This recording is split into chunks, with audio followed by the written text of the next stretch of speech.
TEL de DUET, Teleeducación para el Desarrollo, Dirección Universitaria de Educación a Distancia. Ética y deontología profesional en psicología humana. Es el título del taller que con mucho agrado voy a desarrollar para ustedes. Mi nombre es Ana María Álvarez. ¿Qué pretendemos lograr con este taller?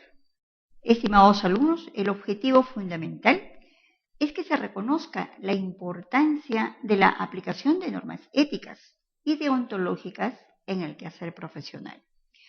Nuestra actividad profesional, sin duda, es una de las más nobles por cuanto contribuye al desarrollo de la persona y por ende de la sociedad. En tal sentido, también es necesario desarrollar la capacidad de aplicar nuestros conocimientos psicológicos de forma éticamente correcta y no lesiva. Eso es lo que se espera de una buena función que corresponda a nuestro desempeño profesional. Los contenidos que vamos a desarrollar en el taller son ética, moral y deontología. Empecemos por ética. Sabemos muy bien que ética deriva de filosofía, de la filosofía de aquello que significa que siempre hemos escuchado que es la fuente del conocimiento, el amor hacia la verdad.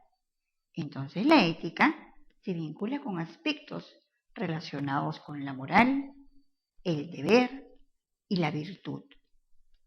La moral es aquella forma interiorizada que se manifiesta en pautas, que se manifiesta en principios, que se manifiesta también en valores.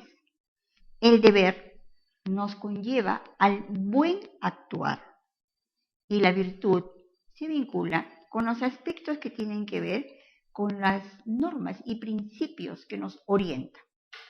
Si nosotros comparamos estos tres aspectos fundamentales, pues tendremos fácilmente el bien vivir, que vendría a ser el vivir bien, acorde a las normas, a la ética, al respeto y al derecho, y también, indudablemente, a nuestro propio bienestar. La ética se relaciona con los actos que el ser humano realiza.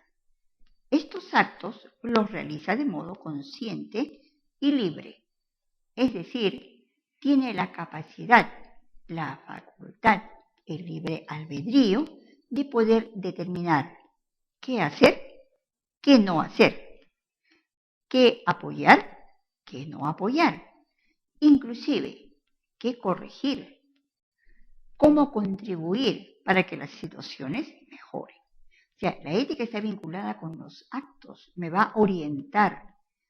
Las preguntas van a surgir. ¿Esto es correcto? ¿Esto está bien? ¿Aquello es conveniente?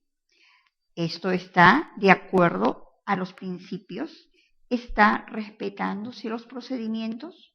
Entonces son preguntas que nosotros de manera consciente vamos a tener que necesariamente responder. El hombre no está limitado solo a contemplar los actos, es decir, no es un ser meramente pasivo, no es alguien que solamente, pues, imaginemos, está parado en una acera y está contemplando todo lo que ocurre, sea bueno o no bueno. No es así. El hombre tiene la capacidad de intervenir. Emite un juicio sobre los actos propios y ajenos. Es decir, puede, sobre sus propios actos, evaluarlos, lo que se llama la autoevaluación, la autocrítica, y por lo tanto hay un resultado.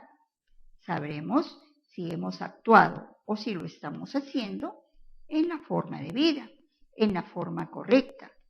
De qué manera nosotros estamos contribuyendo hacia la profesión y sobre todo hacia el ser humano.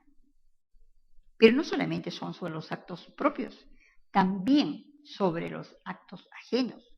Aquellos que de repente podemos nosotros a nivel gremial decir, bueno, estos actos hechos por tales personas no son los adecuados y podremos fundamentar, podremos argumentar de manera lógica, de manera correcta, por qué no están bien. Pero lo que queremos resaltar aquí es que no somos pasivos, no dejamos que las cosas ocurran porque simplemente así están determinadas o porque yo no tengo ninguna obligación de participar en ello. Generalmente podemos escuchar algunos comentarios como, bueno, cada persona sabe cómo desarrolla sus actividades. Pero esta postura no es propiamente benéfica para la sociedad. Entonces, este proceso, esta autoevaluación, este juicio es un proceso interno, reflexivo. Y si hablamos de la reflexión, tenemos que involucrarnos en la situación. Y al tiempo de involucrarnos, sabremos también nosotros conocer, entender y comprender. Esto nos permitirá también explicar. Entonces, de esta manera podremos evaluar si es correcto o no ese acto. El ser ético. El ser ético está relacionado con las experiencias, las costumbres, la moral y las normas. ¿Por qué con las experiencias? El ser humano es resultado de una serie de situaciones, por supuesto muchas de ellas desagradables, adversas, tristes, otras por supuesto gratificantes, positivas, adecuadas, convenientes, porque la vida es un continuo de esas situaciones.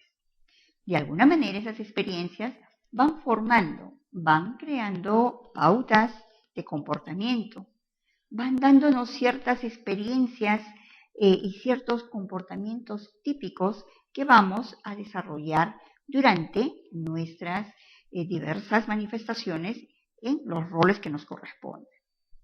Pero también no solamente es un proceso personal, porque las costumbres también están vinculadas al contexto sociocultural. Aquello que de repente en una sociedad como la nuestra es permitido, seguramente en una sociedad distinta a la nuestra, una sociedad árabe, por ejemplo, no lo será. ¿Esto significa de que va a haber variación? Sí, de acuerdo a las condiciones, a la historia misma, a las situaciones que se van dando en el proceso propio de desarrollo social. Entonces, esas costumbres también van a direccionar de alguna manera y van a conformar nuestro ser ético. Como ya lo hemos visto, la moral, que no puede desvincularse de la ética.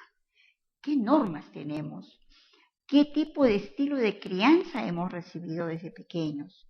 De repente hemos tenido un modelo, digamos, que no importa los medios, sino el fin, podría ser.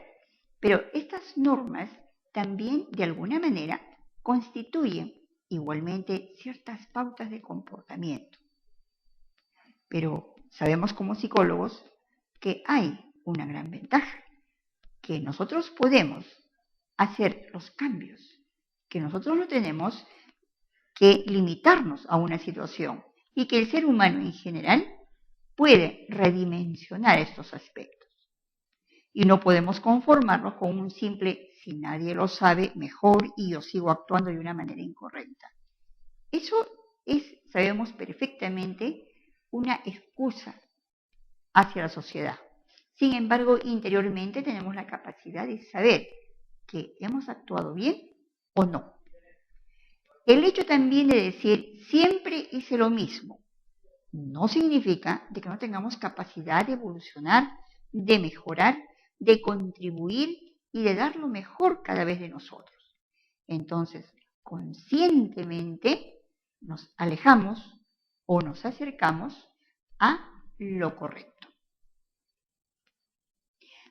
Entremos ahora un poco más cercano a nuestro quehacer psicológico, a nuestra profesión. Ética en psicología.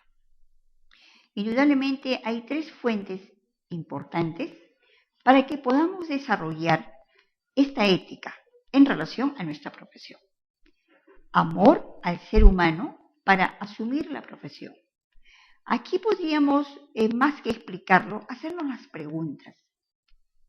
¿Cómo considero a la persona? ¿Qué expectativas como ser humano tengo acerca del desarrollo de la persona? ¿Cuál es mi sentir en relación al género humano? Porque esto me va a dar un indicativo de cómo voy a asumir mi profesión, cómo voy a vincularla para contribuir desde ella justamente con el ser humano. También requerimos una vocación. La vocación fundamentalmente podremos nosotros delimitarla en lo que es la capacidad de servicio. Una vocación implica que yo me siento a gusto haciendo ello, que no es un trabajo, que no es un sacrificio, sino más bien es lo que se dice pues un llamado al servicio y que eso me satisface. También tenemos el fundamento de la veracidad y la prudencia en la práctica profesional. La veracidad indudablemente está ligada a los aspectos reales, concretos, normas, procedimientos que sabemos que son los correctos, que sabemos son los verdaderamente adecuados. Pero también no podemos dejar de lado la prudencia, esa capacidad de saber callar a tiempo, decirlo en el momento adecuado y tener en consideración fundamentalmente que las personas no son iguales y por lo tanto tenemos que tener en cuenta la tolerancia, inclusive en la forma de dar un diagnóstico, inclusive en la forma de cómo nosotros podemos tratar de conseguir la información. Entonces, la veracidad y la prudencia tienen mucho que ver con el desempeño de nuestra profesión. Si centramos bien, podríamos nosotros decir que hay una personalidad ética. Es decir, aquella manifestación, aquella conducta que está íntimamente relacionada con el quehacer ético, con aquello de que eso está bien y aquello no, y saber por qué es así. Para ello, tenemos que tener en consideración que también tenemos algunas orientaciones. Por ejemplo, la búsqueda de la verdad. Y la búsqueda de la verdad no solamente en una forma efímera, gaseosa, sino muy práctica. La búsqueda de la verdad, por ejemplo, en un diagnóstico. La búsqueda de la verdad, por ejemplo, en tratar de diseñar un programa de intervención. ¿Qué busco realmente? ¿Solamente dar algo que temporalmente pueda permitir a la persona estar bien? ¿O realmente quiero llegar al proceso en sí que le permita mayores opciones a la persona? Aceptar las acciones, no autojustificarse.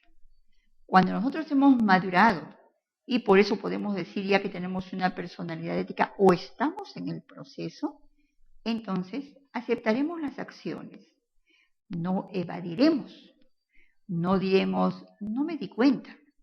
Si es que no me di cuenta, he sido negligente. Si es que de repente, comúnmente es como solemos decir, olvidé esto, es que no estuve todo lo consciente que corresponde en el momento preciso. Lo otro sería simplemente autojustificarse. Comúnmente nos encontramos frente a ese tipo de conducta, pero la persona ética sabe bien que lo que ha hecho está alejado de la verdad, alejado de las normas. Otro aspecto importante es clarificar lo que cree, lo que siente y lo que puede. Es decir, ¿qué creo yo respecto de lo que debe ser el bien actuar, el bien servir? Lo que yo siento frente a ello, ¿me siento cómoda? ¿Me siento incómoda? No me gustan ciertas situaciones que si bien las he estudiado, pero en la realidad yo solamente veo el fin y no veo el proceso. ¿Qué es lo que siento frente a mi desempeño, frente a mi quehacer diario, frente a mi labor profesional? ¿Qué es aquello que puedo? o qué es aquello que debo. Y también para ello tenemos una base importante que se llama la capacidad de discernimiento. Esa capacidad de poder distinguir, diferenciar, comparar. Entonces, tenemos capacidades que nos permiten en realidad actuar de manera adecuada y correcta. De esta forma, podemos decir que la personalidad ética va a ser fundamental para el adecuado desarrollo y desempeño y contribución a la sociedad.